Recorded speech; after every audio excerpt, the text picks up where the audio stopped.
E aí, pessoal, beleza? Então, o vídeo de hoje a gente vai falar sobre cardiopatias congênitas, certo? Então, pelo nome, a gente já vai usar esse congênita aí para identificar que é uma patologia que o recém-nascido irá nascer com ela. Então, está dentro da nossa saúde da criança. Porém, vamos falar desse momento aí intrauterino e até o nascimento, certo? Eu vou apresentar para vocês algumas patologias, não todas, porque são muitas. Então eu vou trazer as que mais acontecem e também uma ou outra que não acontece com tanta frequência, mas que é importante para a gente estudar.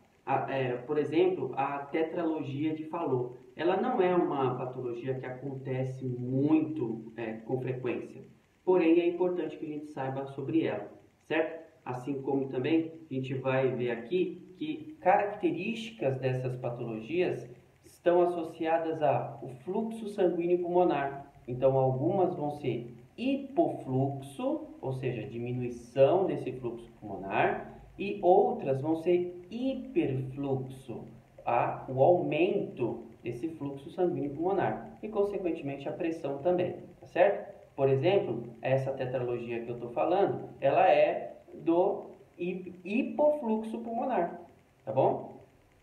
Então, a gente também tem a atresia da aorta, também é hipofluxo pulmonar, então a gente vai comentar delas aqui, tá bom? Então, para você que não me conhece, eu sou o Randall, esse é o RNA e a gente faz essas salas de estudo mais curtinha, objetiva, para auxiliar no seu estudo, tá certo? Mas, caso você queira se aprofundar no conteúdo, as referências da onde eu tiro todo esse material vão estar na descrição desse vídeo e aí você pode dar continuidade no seu estudo, tá certo? Então vamos lá.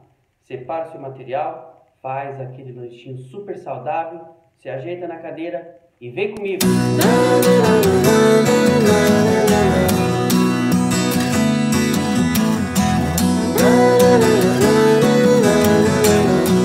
Então, pessoal, vamos lá. Cardiopatias congênitas.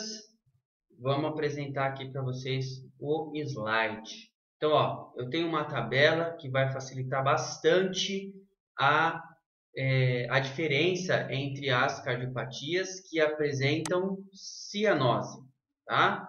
Então, vamos lembrar o seguinte, pessoal, que esse recém-nascido, dentro ainda da vida uterina ali, ele tem algumas estruturas que elas vão se fechar depois do nascimento, como por exemplo o canal arterioso. São estruturas que durante a vida intrauterina ele está lá porque é necessário ele fazer esse fluxo sanguíneo sair do lado direito e ir para o lado esquerdo, porque ainda ele não tem a respiração correta com o ar, tá?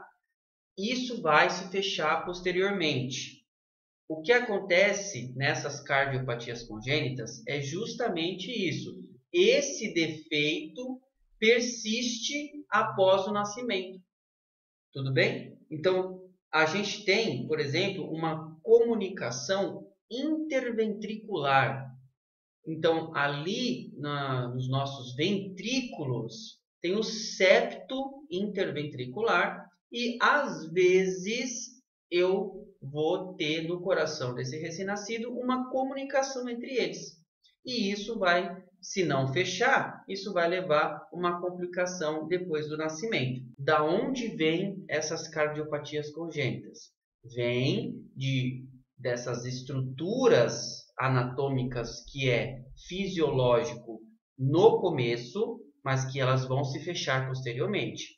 Mas a cardiopatia acontece quando essas estruturas não se fecham, tudo bem? Então é aí que acontece. Como é que eu vou diferenciar, principalmente o meu paciente apresentando cianose, como é que eu vou diferenciar isso de uma que está relacionado ao coração mesmo ou quando não está relacionado ao coração? A gente vai ter um exame que é o ecocardiograma, que ele vai dar essa diferença muito clara para a gente. Então, para a gente diferenciar o paciente que está apresentando cianose, se essa cianose é cardíaca ou não, é através do ecocardiograma, beleza? A gente também vai ter os exames complementares aí, que é o eletrocardiograma. Mas, para realmente identificar essa diferença, vai ter que ser o ecocardiograma, beleza? E aí, a gente tem que essas patologias aí, apesar da gente estar falando que são cardiopatias, elas vão ser divididas aqui, ó, em hiperfluxo pulmonar, hipofluxo pulmonar e normofluxo pulmonar. Por quê? A gente, pessoal, quando a gente está falando aqui de pulmonar, não está literalmente relacionado ao pulmão. Está relacionado às estruturas anatômicas no coração que vão até o pulmão. Então, eu estou falando de tronco pulmonar e artérias pulmonares, certo? Os vasos da base. Vamos lembrar aí das estruturas anatômicas que a gente está falando, que são as que levam o fluxo sanguíneo até o pulmão. Então, por isso que a gente fala aqui do hiperfluxo pulmonar. Quando eu estou falando de hiperfluxo pulmonar, eu não estou falando literalmente do pulmão. Estou falando dessa estrutura que é uma artéria que a gente, pelo calibre dela, a gente chama ela de tronco pulmonar, porque ela é bem calibrosa, e seus ramos, que são as artérias pulmonares mesmo. Então, é ali que vai aumentar o fluxo sanguíneo. Ainda estamos falando do coração, tá bom, pessoal? Só que é nessa estrutura das artérias pulmonares, assim como no hipofluxo também e no normofluxo. A gente vai dar mais ênfase, tá, galera? Que é no hiperfluxo e no hipofluxo, beleza? Nas manifestações clínicas, gente, todas essas manifestações também podem acontecer em outras patologias, principalmente patologias respiratórias, tá? O que vai ser importante para a gente aqui? Duas coisas. A cianose, que é por isso que eu trouxe essa tabela para vocês, e o débito urinário diminuído. Débito urinário, pessoal. Por quê? Isso daqui não serve só para o recém-nascido.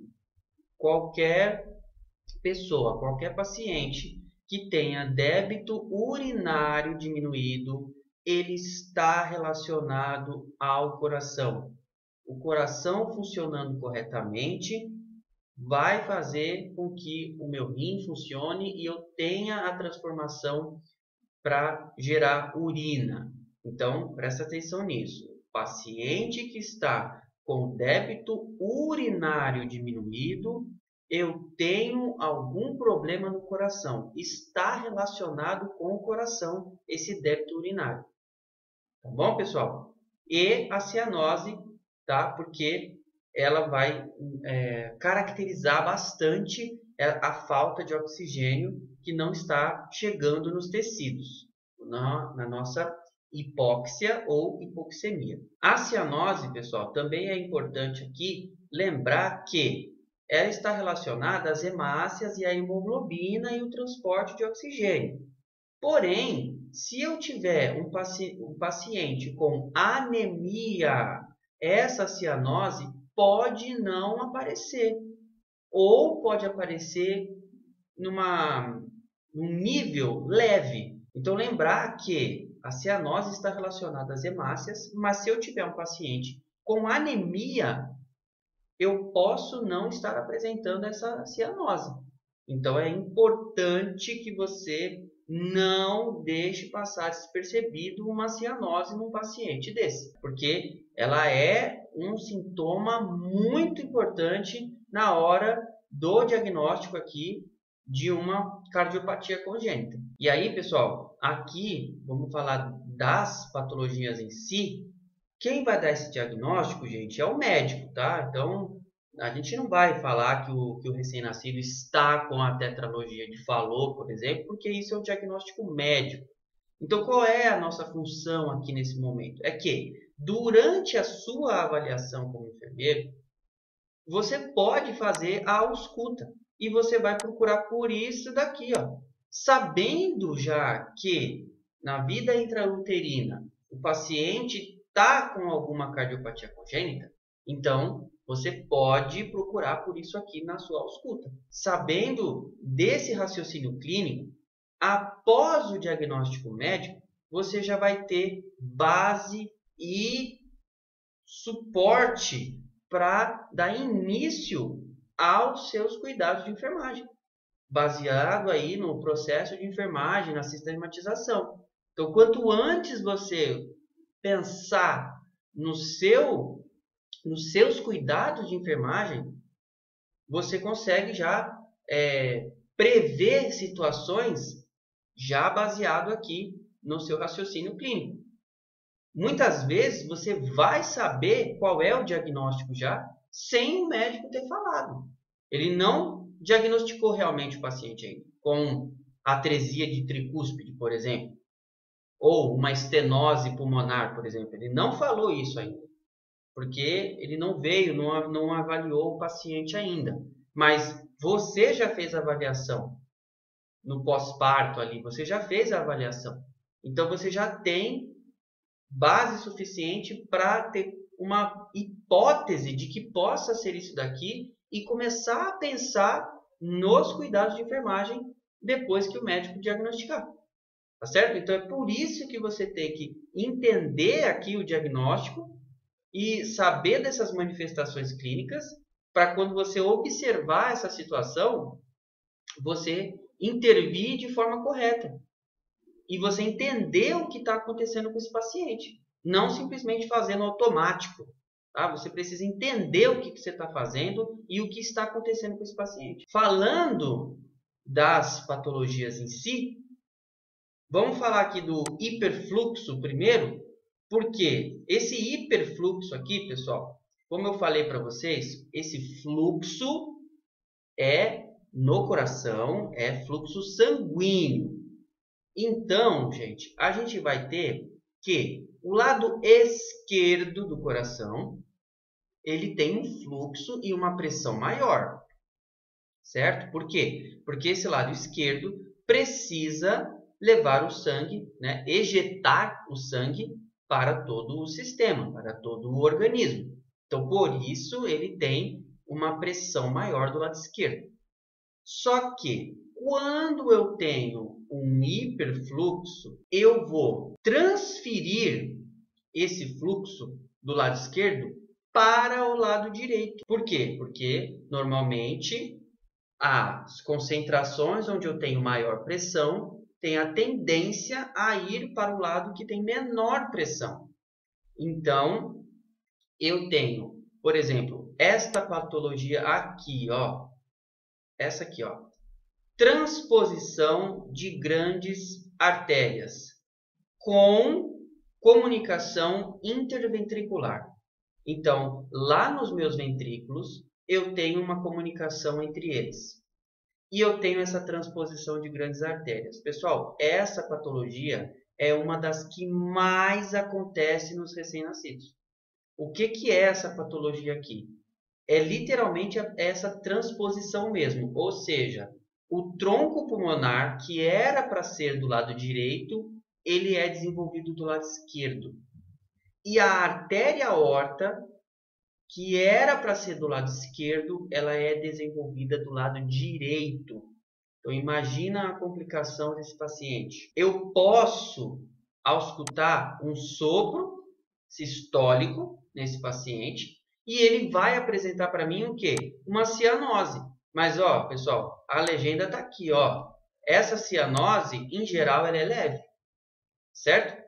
Mas eu vou deixar passar batido essa cianose? Não, não vou, porque é uma patologia importante. Saber o que está acontecendo vai facilitar, saber o que está acontecendo no paciente, com essas manifestações clínicas, o que está acontecendo dentro, no organismo dele, vai facilitar o meu raciocínio clínico para intervir de forma correta.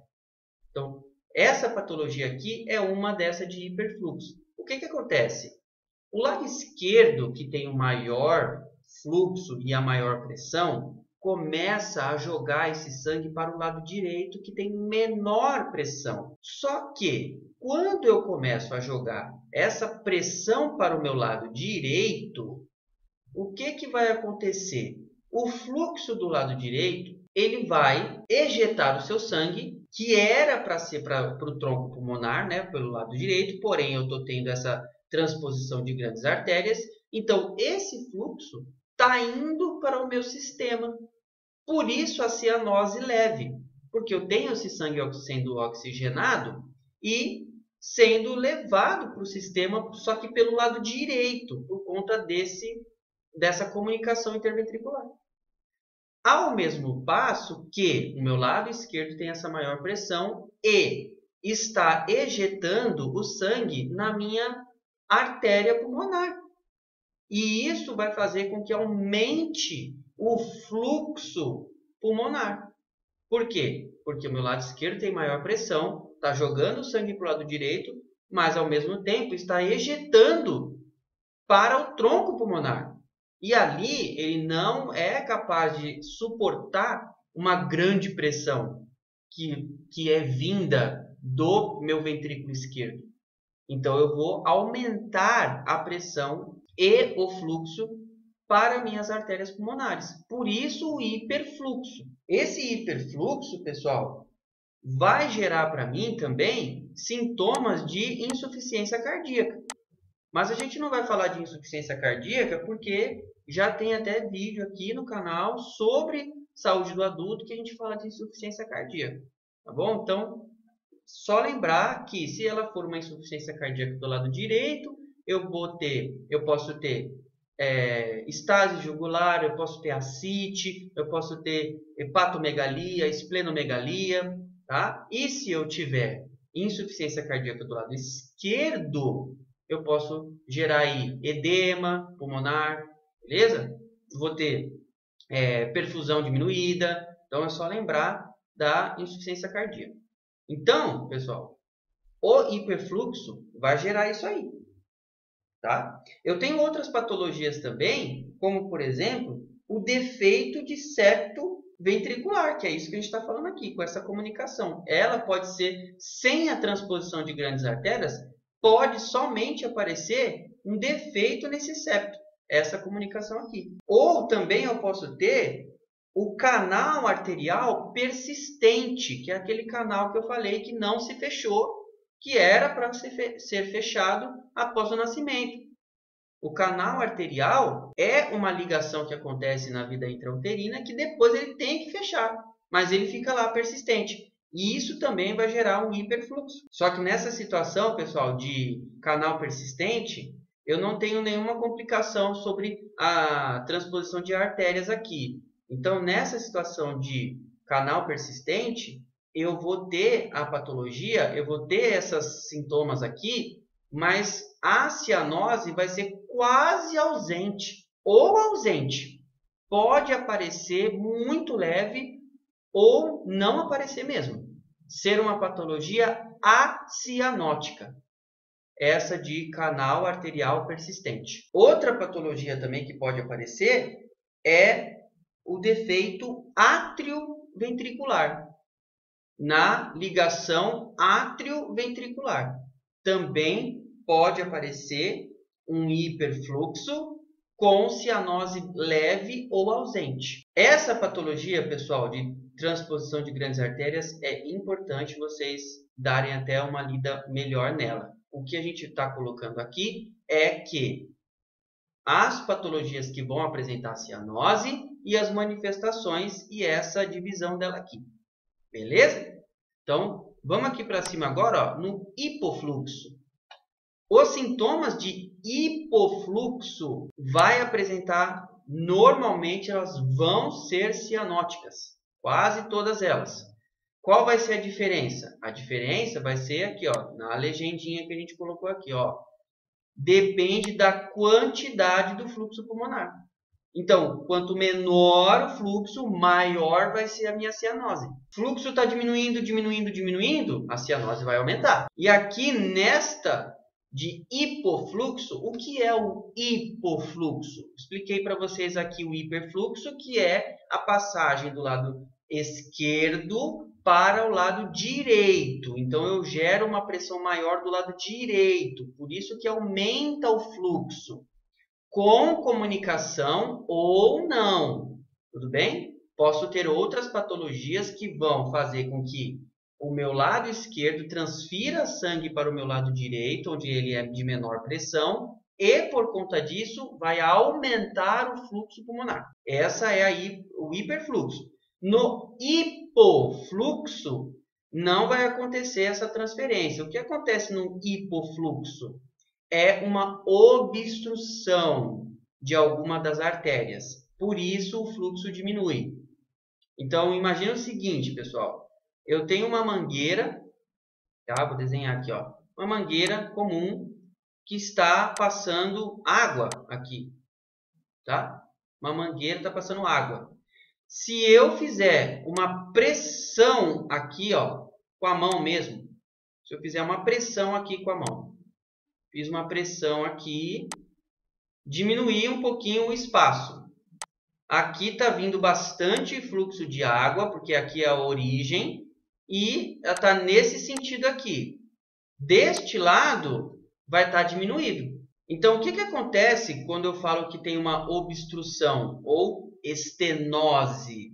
Tá? A estenose é um estreitamento de uma artéria ou região do corpo, tá bom? Então, estenose. Então, quando eu faço essa pressão aqui nessa mangueira de água, a origem dela, onde está vindo bastante, vai aumentar a pressão.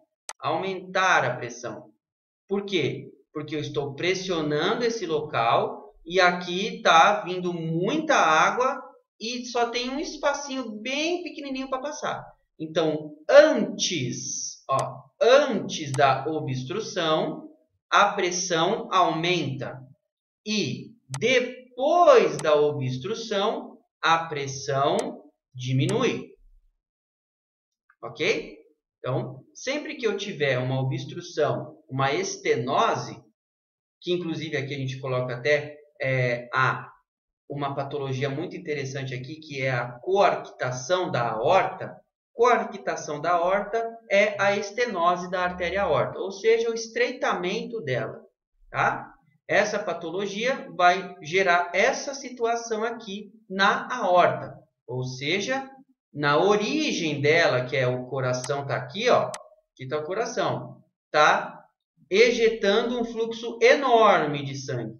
Porém, eu tenho uma estenose aqui. Então, deste lado, onde é a origem, antes da minha obstrução, eu vou ter um aumento da pressão.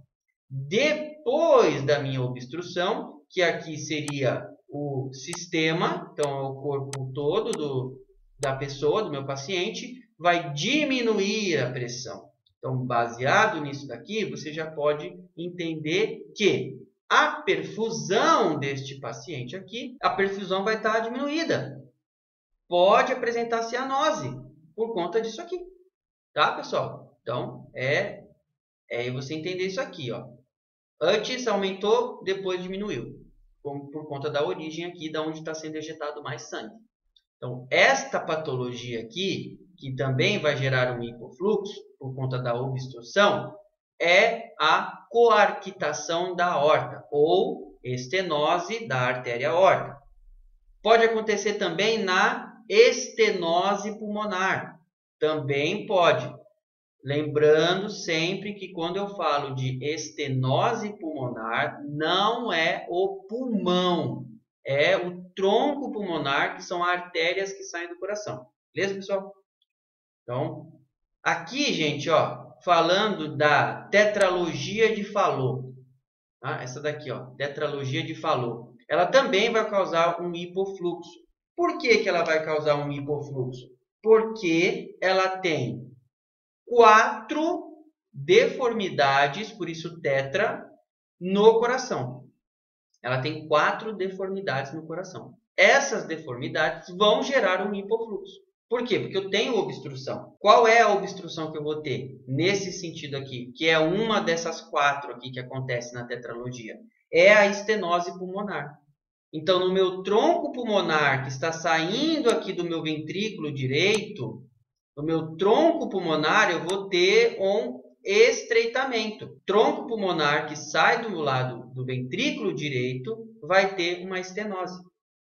Então, estenose pulmonar é uma delas. O que eu vou ter também? Eu vou ter comunicação interventricular. Eu vou ter aqui, ó, aqui embaixo está o meu septo interventricular. E eu vou ter uma comunicação entre eles.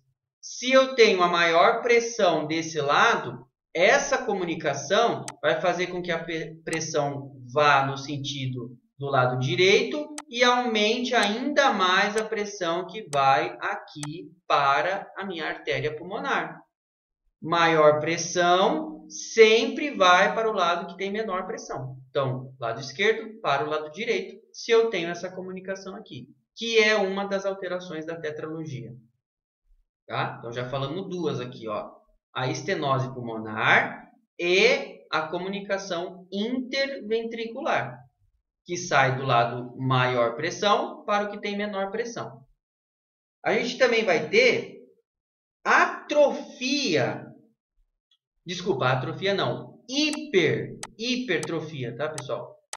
Hipertrofia, tá? Hipertrofia. Do lado direito. Por que do lado direito? Porque o meu lado esquerdo, que tem maior pressão, vai jogar o sangue para o meu lado direito, que não tem maior pressão, ele tem menor. Só que por conta da quantidade de sangue que está chegando aqui, o meu ventrículo direito vai começar a ficar maior. Então, eu tenho uma hipertrofia do meu ventrículo direito. Tá bom? Ele vai ficar maior, certo? Por quê? Porque o sangue está chegando aqui. E eu vou ter também, pessoal, uma outra complicação aqui na tetralogia, que é a última, que é a dextroposição. Dextroposição da aorta. Isso é uma complicação que acontece no caminho da aorta, que também vai gerar um hipofluxo. Beleza? Então, tudo isso daqui vai gerar um hipofluxo pulmonar. Ah, mas por que eu estou jogando mais sangue para cá e eu vou diminuir o fluxo? Por conta da estenose. Então, lembra que aonde eu tenho a obstrução, o fluxo é maior antes. Então, eu tenho uma obstrução no meu tronco pulmonar. O que é o antes? É o meu ventrículo direito. Então, aqui eu vou ter maior pressão. Por isso, a hipertrofia. Mas depois da minha obstrução, que é aonde está indo aqui para o meu pulmãozinho, tá? Então, está indo aqui para o meu pulmãozinho. Aqui eu tenho menor pressão, que é esse lado aqui, ó. Por isso, hipofluxo pulmonar. Beleza, pessoal? Essa é a tetralogia de Fallot. E o que eu vou ter? Olha aqui, ó.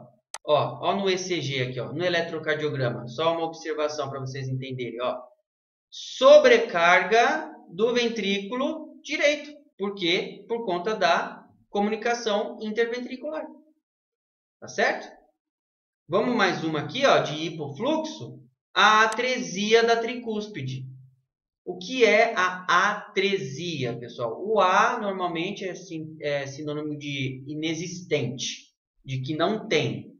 Então, ou seja, lembrando que, vou fazer outro coraçãozinho, porque esse aqui, meu Deus do céu, já está todo doente, né? Então, vamos fazer outro coraçãozinho aqui bonitinho. Esse aqui ainda tá bom, mas ele vai ter uma atresia de tricúspide aqui. Então, lembrando, pessoal, que a tricúspide... Então, pessoal, vou fazer aqui, ó, a tricúspide. Onde que está essa tricúspide aqui? É a válvula que está antes do meu tronco pulmonar. Ventrículo direito, válvula tricúspide e tronco pulmonar. Beleza? Então, a tricúspide está aqui, do lado direito. E aí, pessoal, o que acontece? A atresia quer dizer que eu não tenho essa válvula. Ela não existe. Isso vai fazer com que o sangue que é para subir nem apareça. Não tem nada aqui. Não tem essa válvula. Como é que ele vai para lá? Está fechado aqui, ó. Ela não nasce. Fica obstruído totalmente aqui, ó. Então, todo o fluxo que está aqui no meu ventrículo não vai para lugar nenhum, porque não tem ela. Não tem a válvula que vai abrir e fechar aqui para enviar o sangue para o pulmão. Então, o que vai acontecer? Hipofluxo aqui, ó, depois da obstrução. Nesse caso, não é nenhuma obstrução, né? Nesse caso, é a inexistência mesmo. Eu não tenho a tricúspide aqui. Beleza, pessoal? Posso ter também uma atresia pulmonar da minha artéria mesmo. Ela não existir. Essas patologias aqui são as que mais acontecem, principalmente essa, ó, a transposição de grandes artérias, tá? A gente também pode ter essa outra aqui, ó, que eu vou comentar mesmo, porque o nosso foco é no hiperfluxo e no hipofluxo, mas aqui a gente vai ter a transposição de grandes artérias também, só que não tem a comunicação interventricular. O que a gente vai ter aqui? A gente vai ter o forame oval.